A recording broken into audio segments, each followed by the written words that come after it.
Morning partner. Good morning. Ay, grabe yung pakwanan mo, matubig.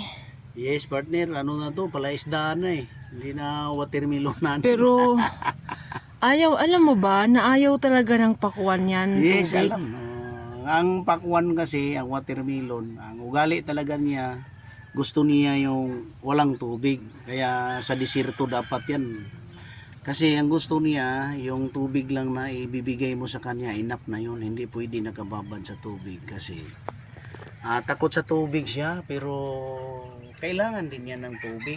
Pero takot siya, guys.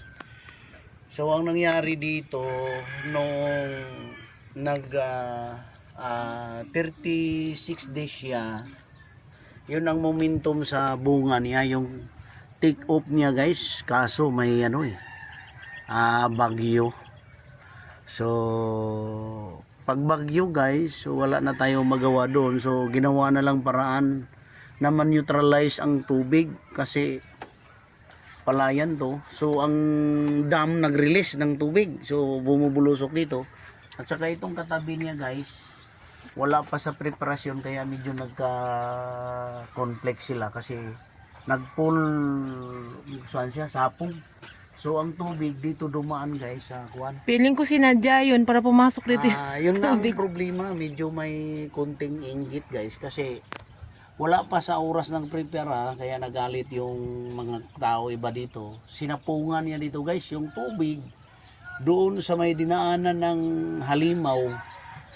Pumasok doon sa ibabaw, pumasok din dito yung tubig. So yung tubig niya, yung tubig niya, partner, pumasok siya parang isang buwan na mahigit, tama? Yeah, 36 days siya. 36 days yung pakwan na to nung pinasok ng tubig. So ayan, guys, sa kabila ng lahat ng ito, basang-basa yung lupa, no? Ayan, may moisture talaga siya. Ayan, kailangan dapat malipat yung posisyon nito para hindi mabalok yung puwit. Ayan, kasi ano po ay may tubig nga, no? Ayan, medyo naka-elevate siya. Naka-elevate yung ating pakwan. Mga tinatakpan ito para naman dun sa para hindi po mainit sa mata.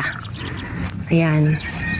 So ito po ay nasa 2 lata na naitanim na po ni Nida Kagampang. Ayan.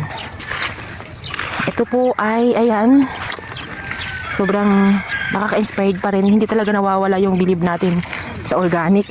Alam mo kung bakit? Ayan po, oh, tubig. Ayan. Ayan, tubig yan. Ito yung pakwan. So, ayan po natin, guys, ang mga pangyayari dito sa gawing ito. Sa mga susunod na araw ay ha-harvestin na ito.